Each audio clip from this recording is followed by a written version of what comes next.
Assalomu alaykum azizlar, assalomu alaykum hurmatli do'stlar.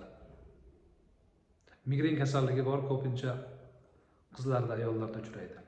Siz migren kasalligida kundalik tutasizmi yoki yo'qmi? Sizga savol.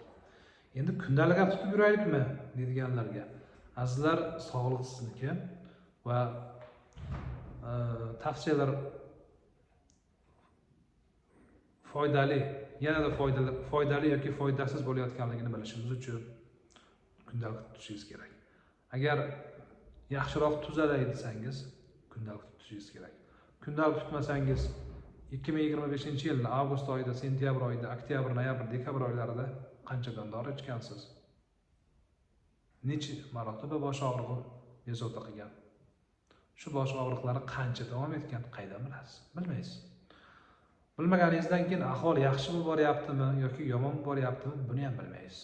Demak, dori ichganingizdan keyin, lechini olganingizdan keyin konkret o'zgarish bormi yoki yo'qmi, buni ham aniq ayta olmaysiz.